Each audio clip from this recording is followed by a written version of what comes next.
Throughout history, every civilization has considered its own end.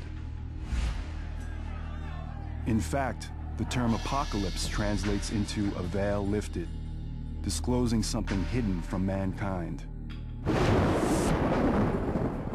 The key to decoding the prophecy lies here, in the book of Revelation, the last book of the New Testament.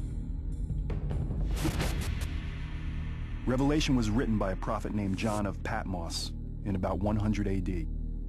Of all the books in the Bible, it is the most mysterious and controversial.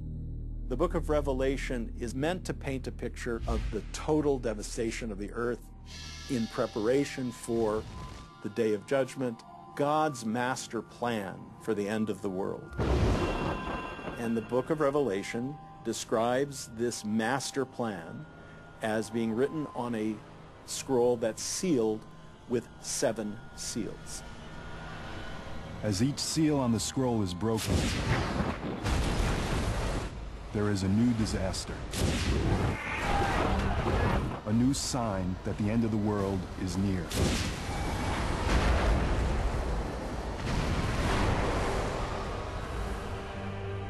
For 2,000 years, these prophecies have evoked fear.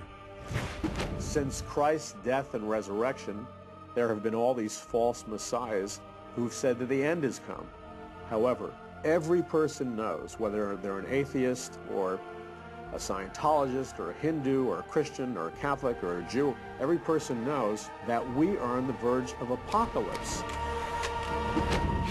Could the biblical prophecy of the 7 signs, written nearly 2,000 years ago, now be coming true? Astonishingly, modern science seems to confirm these unfolding signs. Scientists agree that the world will end. And scientists agree that many of the features of the end of the world may resemble phenomenon, catastrophes that are described in Revelation. What they disagree about is whether this is the will of God, as prophesied in Revelation, or whether it's just an accident of the natural world. To those who believe in the book of Revelation, the warning signs that mark the beginning of the prophecy are clear. The 4 horsemen of the apocalypse. Biblical scholars have decoded their symbolism. A rider on a white horse, on a red horse, on a black horse, and on an ashen horse, all bringing horrible things. If the prophecy has begun, then the terrors these 4 horsemen bring have already arrived. The 4th horseman, the pale horse, symbolizes plague. And when he had opened the 4th seal, I beheld a pale horse, and his name that sat on him was Death. The 4th horseman of the apocalypse is a scary prophecy. The pale horse represents global plague. He's the horseman of death. Huge percentages of the population will die. Even in our modern era, we've seen unimaginable human suffering. Every year, over 1 million people die from malaria alone.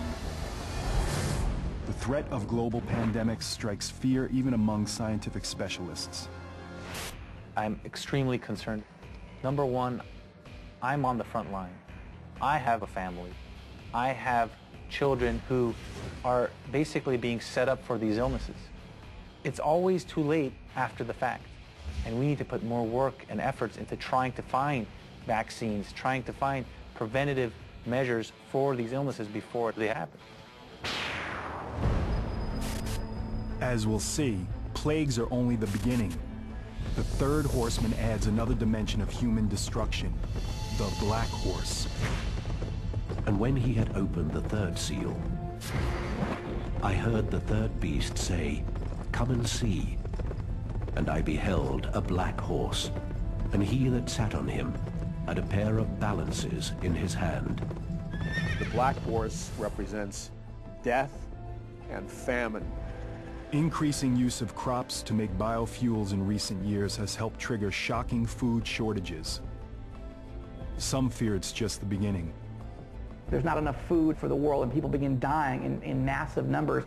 There will be tremendous food shortages. We see mass starvation.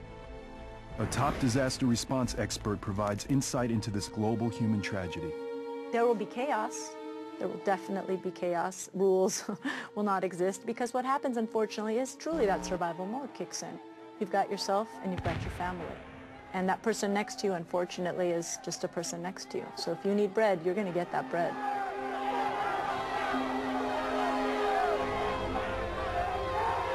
The second horseman brings even greater catastrophe. And there went out a horse from him that was red. And power was given to him that they should kill one another.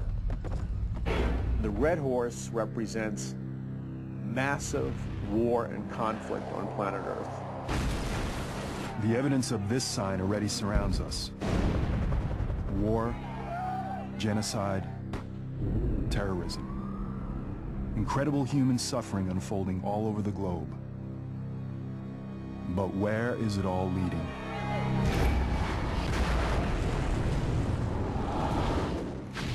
Both secular and religious experts agree that the possibility for human annihilation is real. Jerry Jenkins, co-author of the Left Behind novels, explains his beliefs. It seems like with the natural disasters getting worse and worse, and wars and rumors of wars and nations rising against nation happening more frequently and more globally, it seems like we're heading towards something, and it seems like we're heading towards something cataclysmic. The evidence for the fourth, third, and second horsemen already surrounds us. But of all the horsemen, the first evokes the most terror. And I beheld a white horse, and he that sat on him had a bow, and he went forth conquering and to conquer. Next to Satan, the first horseman is the most evil figure in the Bible, the Antichrist. There are several historical misconceptions about this horrific figure. People naturally assume the Antichrist. They think of horror movies in 666 and some guy with flaming eyes who looks demon-possessed.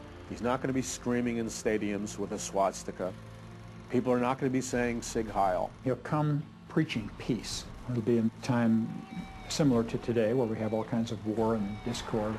This will be a person who will be so persuasive and such a lover of peace that people will be drawn to him and say, let's let him lead us instead of all these politicians. The book of Revelation foretells that the Antichrist ultimately turns to the dark side. He will play a central role in the final sign, the climactic war that ends the world, Armageddon. The key to unlocking the rest of the prophecy is the number 7. The author of Revelation, like all of the first Christians, was actually born and raised and educated as a Jew. What is the sacred number of the Hebrew Bible? It is the number 7, which is the number of days it takes God to make the world. Later, there was a famine that was coming that would last for 7 years. But first, God would give the nation of Egypt 7 years of bounty. All throughout the Bible, you see this theme reoccurring again and again. And where it comes to full completion is in the book of Revelation. You have a series of successive judgments growing in intensity. You have 7 seals, and then you have 7 trumpets, and you have 7 bowls. And they flow in a continuing order, but there's a crescendo. It's a crescendo that has only begun. The next sign is a global annihilation sent from heaven itself.